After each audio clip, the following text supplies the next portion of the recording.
माँ गुस्सा करे ना तो कभी उल्टा जवाब मत देना, माँ तुम्हें डांटे तो गर्दन झुका लेना, इसलिए कि ये आवाज जहमत नहीं खुदा की रहमत हुआ करती है। तुम नहीं जानते हो माँ क्या होती है। आज घर के अंदर ये जन्नत मौजूद है तो इसकी कदर नहीं है।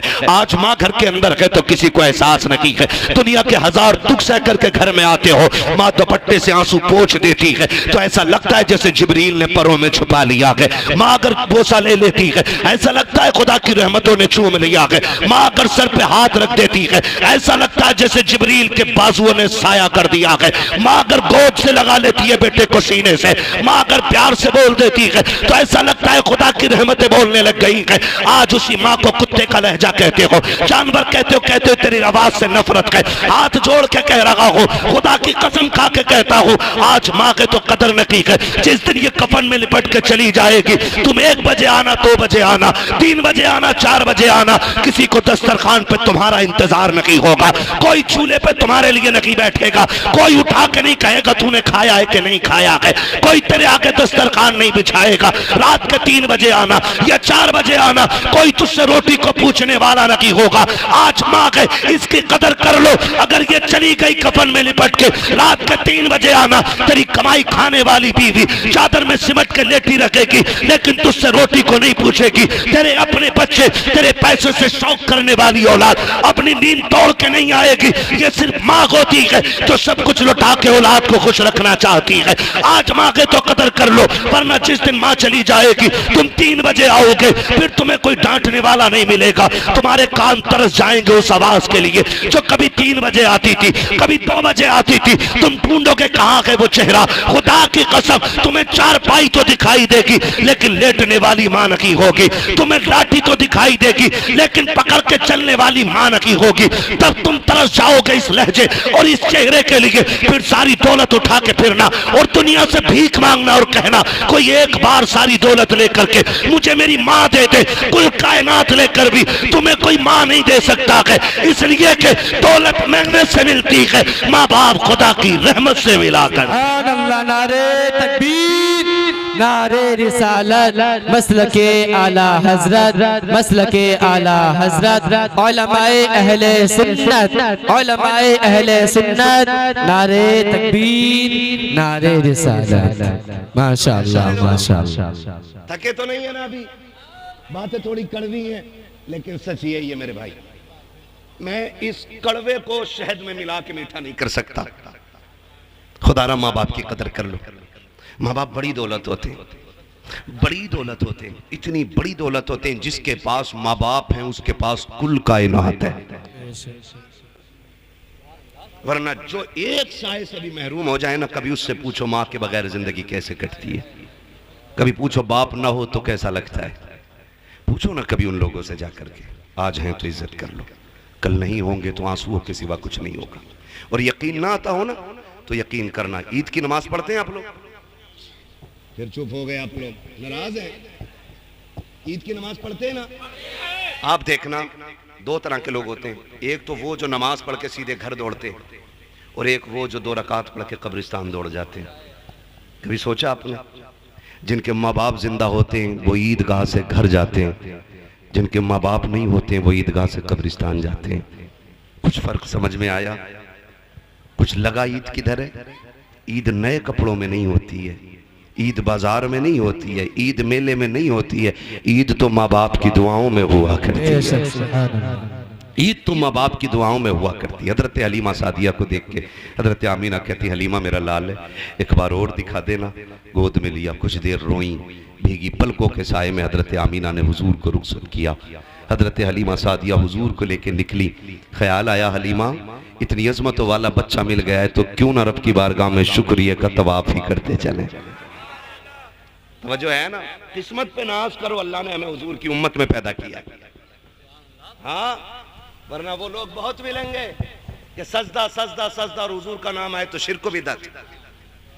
शुक्र अदा करो, अल्लाह ने हुजूर की उम्मत में बनाया और इतनी अजमतों वाला रसूल हमें मिला है कि जिसकी उम्मत में पैदा होने की तमन्नाएं नबियों ने की है।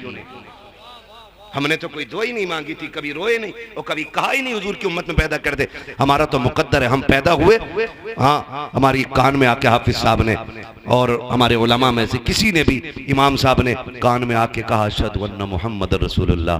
क्या मतलब है? गोया ये कह रहे थे मुबारक हो हुजूर की उम्मत में पैदा हो गए हो। कितना बड़ा एहसान है, अल्लाह ने हुजूर की उम्मत में पैदा करके कर लिया। और मेरे हुजूर कौन है? रख लें आका जो नौकरी के लिए, इतना काफी है जिंदगी के लिए। आ गए कब्र में भी छुड़वाने, दर्द कितना है उम्मती के लिए। सुभान अल्लाह, सुभान अल्लाह। हुजूर कब्र तक उम्मत के साथ रहते, कब्र तक आते हुजूर, ताकि मेरी उम्मती पर सवाल मुश्किल ना हो जाए। आ गए कब्र में भी छुड़वाने, दर्द कितना है उम्मती के लिए। अब भी हुजूर का जिक्र न करे बंदा तो क्या करे। हज़रत हलीमा कहती मैं लेके हुजूर को चली, फिर मैंने सोचा लाओ शुक्र का तवाफ करते चलो।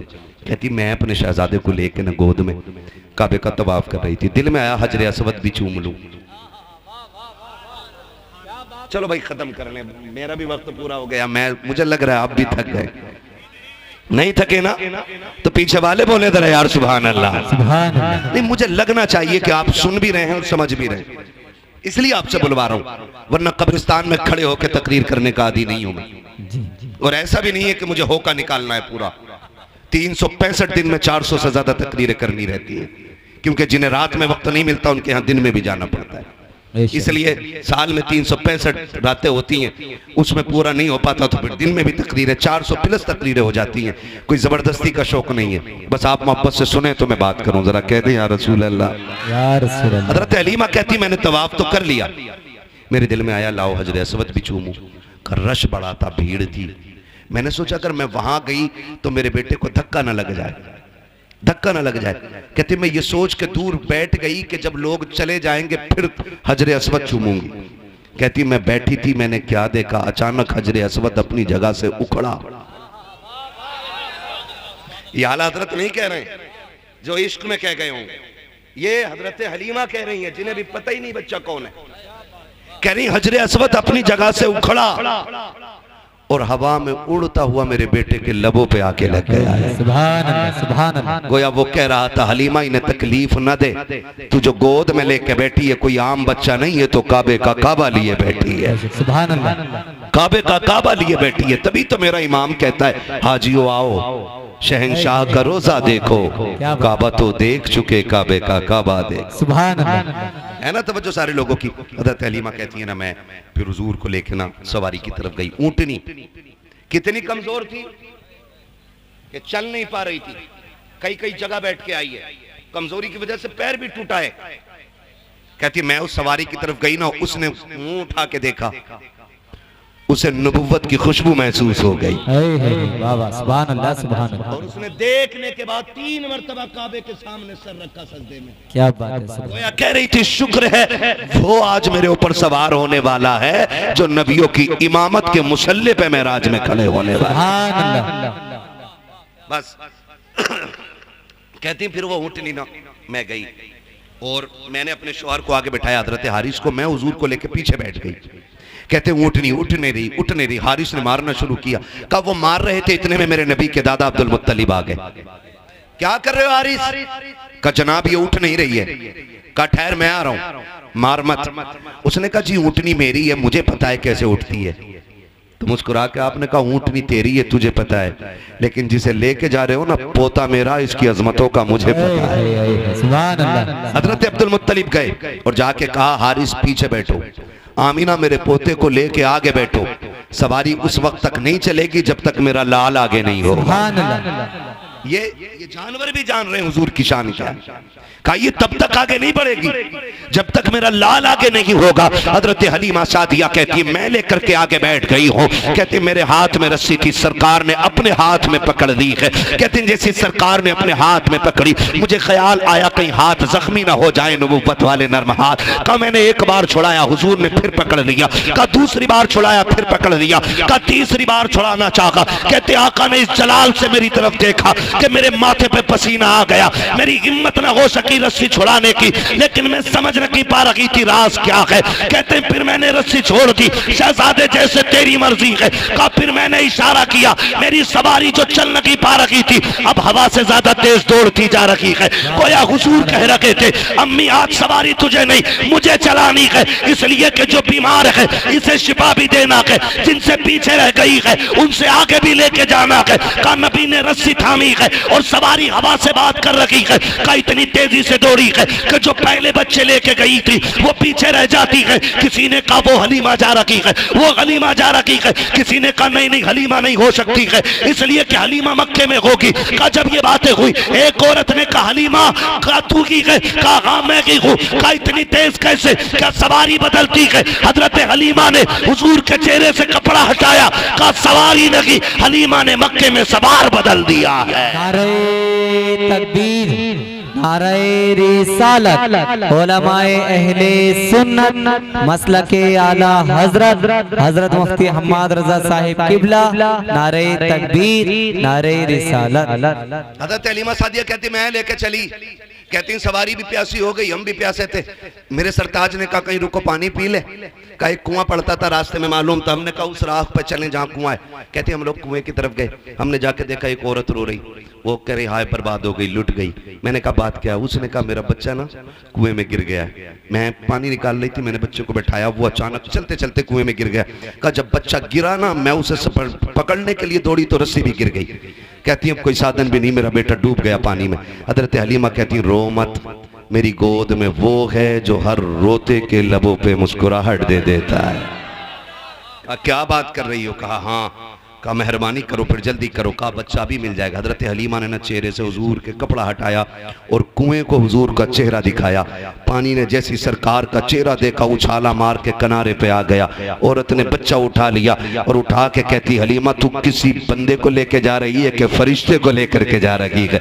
इतनी अजमतों वाला बच्चा कौन है? हजरत हलीमा ने मुस्कुरा के कहा था जुल्फ देखी है कि नजरों ने घटा देखी है, लुट गया जिसने मोहम्मद की अदा देखी। सुभान अल्लाह, सुभान अल्लाह, सुभान अल्लाह। जिसने मोहम्मद की अदा देखी। हजरत हलीमा हुजूर को लेकर के आई। जिस कबीले में रहती थी ना वो बड़ा गरीब था। कहती जब हुजूर सवारी पे बैठे ना तो जहां सवारी के पैर पड़ जाते थे उस जमीन पे सब्जा उग जाया करता था। मैं हुजूर को ले आई। कहती मैं सोच रही थी, मैंने अपने शौहर से कहा शौहर मेरे सरताज हम तो गरीब है ना, बच्चा इतनी अजमतों वाला ले आए हैं, इसे लेटाएंगे किधर, बिठाएंगे किधर, रखेंगे किधर? हमारे पास तो बिस्तर भी वही गरीबों वाले। हुजूर ने नजरों में नजरें डाली, गोया कह रहे थे अम्मा परेशान ना हो, वो और होंगे जो अच्छे मकानों में रह के अच्छे लगते होंगे, तू उसे लाई है, तू जहां रख देगी मुझे मैं उसी कोठरी को जन्नत का ठिकाना बना दूं। लेके तो चल, अगर तेरी झोपड़ी को रश के जन्नत ना बना दूं तो आमीना का लाल ना कहना। कहती मैं लाई, फिर मेरा घर खुशबू से मुअत्तर हुआ, पूरे कबीले में रहमतों के दरवाजे खुल गए और फिर हुजूर ने वहाँ पे ज़िंदगी के कुछ अय्याम गुजारे। सरकार पूरी ज़िंदगी इन अय्याम को याद करते रहे। फिर मेरे नबी ने ऐलान नबुव्वत फरमाया, ऐलान नबुव्वत हुआ, जंगें हुई लोगों से, लोग चढ़ाई करते थे मिटाने के लिए, हुजूर दिफा में जंग लड़ते थे। एक जंग जब हुई ना, बस सब आखिरी सबक और आखिरी पैगाम आपके लिए। जंग हुई, उस जंग में कुछ लोग कैदी बना के लाए गए। सुने इंसानियत क्या चीज़ है, रिश्ते कैसे निभाए जाते हैं। कैदी बनाए गए, कैदी बना के लाए गए। ऐलान नबुव्वत सरकार फरमा चुके हैं, कैदी बना के लाए गए। सरकार ने ऐलान किया कि जिसे अपने कैदी छुड़ाने ना इनका फिदिया अदा करे और कैदी ले जाए। इत्तेफाक देखें, जिस मोहल्ले के लोग थे वो उस मोहल्ले में मेरे नबी की रिजाई बहन हजरत सीमा रहा करती थी। सुभान अल्लाह, सुभान अल्लाह। बोल दे यार सुभान अल्लाह। तो लोगों ने चंदा करना शुरू किया। क्या बात है? चंदा लेना। किस चीज के लिए? कहा मोहम्मद ने कुछ कैदी पकड़ रखे, हमारी फौज के कुछ लोग कैदी बना लिए, वो छुड़ा के लाने। हजरत सीमा ने कहा एक बार और बताना क्या नाम है? कहा मोहम्मद। आंखों में चमक आ गई। कहा कौन मोहम्मद? कहा वो तो नहीं जो मक्के से हिजरत करके मदीने आए हैं। कहा वही मोहम्मद। कहा कबीले कुरैश से हैं? कहा हाँ वही मोहम्मद। कहा जिनके बाप अब्दुल्ला है? कहा हाँ। कहा जिनकी माँ आमीना है? कहा हाँ। फिर कहने लगी चंदा बंद करो, मुझे लेके चलो। कहा तू क्या करेगी? कहा चंदा ना करो, तुम्हें नहीं पता वो मेरा भाई लगता है। बहनों को भाइयों पे बड़ा नाज होता है, बड़ा फख्र होता है बहनों को भाइयों पर। और बात बात में भाई प्रधान बन जाए ना, तो बहन कहती तुझे पता है मेरा भाई प्रधान है, खुद चप्पर में रहती है ना फिर भी कहती है मेरा भाई प्रधान है, मेरा भाई विधायक है। भाई हाफिज कुरान बन जाए, बहन कहती तुझे पता है मेरा भाई हाफिज बन गया, मेरा भाई आलिम है, मेरा भाई इमाम है, मेरा भाई खतीब है, बड़ा नाज बहनों को होता है। कहा सुनो चंदा ना करो, वो मेरे भाई लगते हैं। उन्होंने कहा मुंह बंद कर, इतने बड़े ताकत वाला पैगंबर तेरी सुनेगा?